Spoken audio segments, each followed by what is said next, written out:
Break के बाद रुक करेंगे मध्य प्रदेश और छत्तीसगढ़ बुलेटिन की ओर, जिसमें बात होगी छुरिया की, जहां मां दंतेश्वरी मंदिर में मनोकामना ज्योति कलश प्रज्वलित की गई। देखिए ये रिपोर्ट। छुरिया मां दंतेश्वरी ट्रस्ट समिति के द्वारा मां दंतेश्वरी मंदिर, ऊपर पहाड़ एवं नीचे मां शीतला मंदिर हनुमान में आस्था की भक्ति के साथ मनोकामना ज्योति कलश प्रज्वलित की गई। शाम 5 बजे मां दंतेश्वरी मंदिर ऊपर पहाड़ में विधि विधान से वैदिक रीति रिवाज से पंडित पवन तिवारी वैदिक मंत्रों के साथ पूजा अर्चना की। पूजा अर्चना में ट्रस्ट समिति के अध्यक्ष रितेश जैन, राहुल तिवारी, नरेंद्र तिवारी, सुदेश पटेल प्रमुख रूप से शामिल हुए। मां दंतेश्वरी मंदिर ऊपर पहाड़ एवं मां शीतला मंदिर में वैदिक रीति रिवाज से पूजा अर्चना की गई एवं मनोकामना ज्योति कलश प्रज्वलित किया गया। माता के दरबार में 251 मनोकामना ज्योति कलश प्रज्वलित किया गया। सुबह से आज माता के भक्तों की भीड़ सुबह से दिखाई दी। शाम को ऊपर मां दंतेश्वरी शीतला मंदिर में भक्तों का तांता लगा रहा।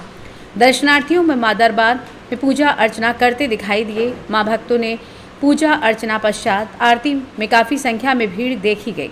ट्रस्ट समिति द्वारा व्यापक इंतजाम दर्शनार्थियों के लिए किया गया। पूरा मंदिर परिसर डेकोरेशन झालर से जगमगा रहा था। छुरिया छत्तीसगढ़ से सी न्यूज संवाददाता राधेश्याम शर्मा की रिपोर्ट। आगे बात करेंगे कांकेर की, जहां झूलेलाल का जन्मोत्सव बड़े ही हर्षोल्लास के साथ मनाया गया। देखिए इसकी झलकियां। भानु प्रतापपुर में सिंधी समाज अपने इष्ट देव भगवान झूलेलाल का जन्मोत्सव चेटीचंड बड़े हर्षोल्लास से मनाया। 28 मार्च 2025 को बच्चों के खेलकूद कराए गए। 29 मार्च को महिलाओं द्वारा आनंद मेले का आयोजन किया गया, जिसमें खाने पीने के स्वादिष्ट पकवानों के स्टॉल लगाए गए थे। साथ ही भानु प्रतापपुर नगर में नवनिर्वाचित अध्यक्ष एवं पार्षदों का सम्मान किया गया, जिसमें भानु प्रतापपुर नगर पंचायत अध्यक्ष निखिल सिंह राठौड़ ने राजा तालाब के एक घाट को समाज के नाम करने की घोषणा की। 30 मार्च को सुबह झूलेलाल जयंती के अवसर पर सिंध समाज के लोगों ने सुबह झूलेलाल साईं का श्रृंगार किया और अखंड ज्योत जलाई। सुबह 10 बजे सिद्धेश्वर झूलेलाल मंदिर से नवयुवक और महिला मंडल द्वारा बाइक रैली निकाली गई, जो भानु प्रतापपुर शहर के चारों मार्गों से होते हुए मुख्य चौक पर रुकी और वहां पर हिंदू नववर्ष के उपलक्ष्य में सिंध समाज एवं हिंदू युवा समिति द्वारा विशाल ध्वजारोहण किया गया। श्रद्धालुओं की भारी भीड़ देखने को मिली। ध्वजारोहण के बाद सिंधु समाज के लोग वापस झूलेलाल मंदिर पहुंचे और 12:30 पर बहराना साहिब की पूजा अर्चना की गई। सामाजिक लंगर का आयोजन किया गया और मुख्य चौक पर सिंधी समाज के द्वारा प्रसाद और शरबत का वितरण भी किया गया। शाम 3:30 पर सिद्धेश्वर झूलेलाल मंदिर से 31 बहराना साहिब के विभिन्न मार्गों से होते हुए शोभा यात्रा निकाली गई और राजा तालाब में विसर्जन किया जाएगा। भानु प्रतापपुर से सी न्यूज संवाददाता दिनेश नथानी की रिपोर्ट। कटनी में तार में शॉर्ट सर्किट होने के कारण एक किसान के खेत में भीषण आग लग गई। कैसे हुआ यह हादसा, इस रिपोर्ट में देखिए।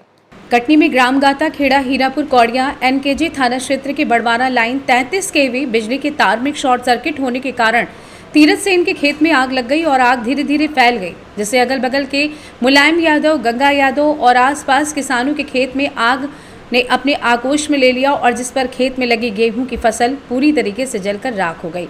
किसानों के द्वारा बताया गया कि करीब 5 से 6 एकड़ गेहूं की फसल जलकर राख हो गई। आग लगने के बाद ये जानकारी थाने और फायर ब्रिगेड को दी गई, जिसमें 40 मिनट के आसपास में फायर ब्रिगेड आई और तब तक ग्रामीणों की मदद से आग पर काबू कर लिया गया था और फायर ब्रिगेड आने के बाद जो भी आग बची हुई थी उसे बुझाया गया।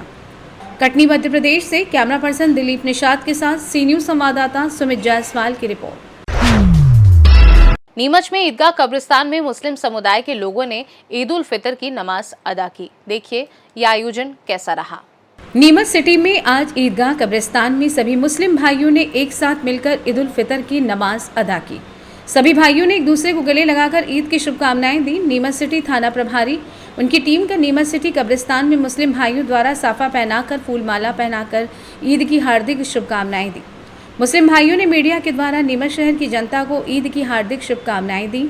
सदर अब्दुल रहमान कुरैशी, नायब सदर अब्दुल रसीद कुरैशी, सेक्रेटरी इमरान कुरैशी, खजांची अब्दुल हामिद मंसूरी, सरपट तालाब जाकिर भाई कुरैशी, निघाले अल अनवर पठान, नायब खजान सिंह आरिफ शेख, नायब सेक्रेटरी फिरोज कुरैशी ने सभी ने मिलकर ईद की शुभकामनाएं दी। नीमच से सी न्यूज संवाददाता महेश सुथार की रिपोर्ट। अगली खबर भी नीमच से है, जहां मुस्लिम भाइयों ने नमाज अदा कर एक दूसरे को ईद की मुबारकबाद दी। देखिए ये रिपोर्ट। नीमच कैंट में आज ईदगाह में सभी मुस्लिम भाइयों ने मिलकर नमाज अदा की और एक दूसरे को गले लगाकर ईद की मुबारकबाद दी। ये ईद का पर्व रमजान महीने के तीसरे रोजे के बाद चांद दिखने के बाद ईद मनाई जाती है। मुस्लिम पर्व रमजान से रोजे रखना शुरू कर देते हैं और चांद की तारीख तक रोजे रखते हैं। सभी शहरवासियों और देशवासियों को सबसे पहले मैं ईद उल फितर की बहुत बहुत मुबारकबाद पेश करता हूँ। ईदगाह के अंदर यहाँ नमाज ईद अदा की गई और अपने मुल्क हिंदुस्तान के लिए अमन और सुकून की ज़िंदगी इसमें गुजरे, अमन और सुकून बना रहे, शांति बनी रहे, इसकी दुआएं की गई। मुल्क हमारे तरक्की करे, इसके लिए भी दुआएं की गई। और ये ईद उल फितर का बड़ी ही खुशी का जो है ये त्यौहार होता है। सभी को एक दूसरे को गले मिल कर के जो है मुबारकबाद पेश की जाती है। एक माह का रमज़ान के बाद आज ईद का पर्व मनाया गया, तो क्या सभी को संदेश देना? रमज़ान जो होता है ये इबादत का महीना होता है। इसमें मुसलमान जो है पूरे दुनिया के अंदर इबादत करते हैं, रातों को जाग कर भी इबादतें करते हैं, दिन में भी इबादतें करते हैं। कुछ नमाज़ें जो है एक्स्ट्रा होती हैं रमज़ान में, वो भी पढ़ी जाती हैं और पूरा महीना रोज़े भी रखते हैं, यानी दिन भर भूखा और प्यासा रह कर के अपने दिन को गुजारते हैं।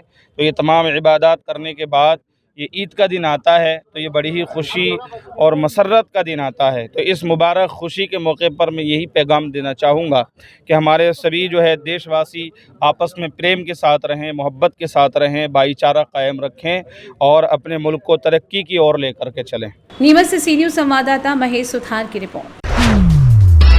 बुलेटिन के अंत में बात करेंगे सिंगरौली की, जहां आगामी त्योहारों को दृष्टिगत रखते हुए पुलिस अधीक्षक मनीष खत्री ने संवेदनशील क्षेत्रों का निरीक्षण किया। देखिए ये रिपोर्ट।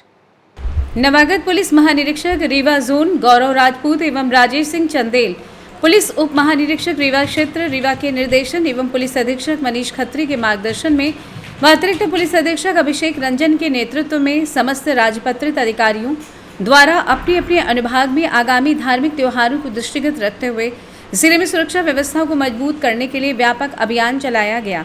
इस अभियान के तहत पुलिस ने न केवल मुख्य सड़कों और सार्वजनिक स्थानों पर बल्कि हर गली और मोहल्ले तक पहुंचकर सुरक्षा का संदेश दिया। सिंगरौली पुलिस द्वारा संवेदनशील इलाकों में बाइक रैलियां निकाली गईं और पैदल मार्च कर संदिग्ध व्यक्तियों की सघन चेकिंग की गई। इस दौरान स्थानीय लोगों से संवाद स्थापित कर उन्हें सुरक्षा का एहसास कराया गया। अभियान का मुख्य उद्देश्य समाज में अपराध पर लगाम लगाना, नागरिकों को सुरक्षित माहौल प्रदान करना और शांति व्यवस्था बनाए रखना था। सिंगरौली पुलिस की इस मुहिम से लोगों में विश्वास बढ़ा है और उन्होंने कानून व्यवस्था को बनाए रखने में सहयोग का आश्वासन दिया है। सिंगरौली पुलिस भविष्य में भी इसी तत्परता और सक्रियता के साथ कार्य करती रहेगी। सिंगरौली से सी न्यूज़ संवाददाता संतोष की रिपोर्ट। फिलहाल के लिए इस बुलेटिन में बस इतना ही। देश दुनिया की बाकी खबरों को जानने के लिए आप देखते रहिए सी न्यूज़ भारत।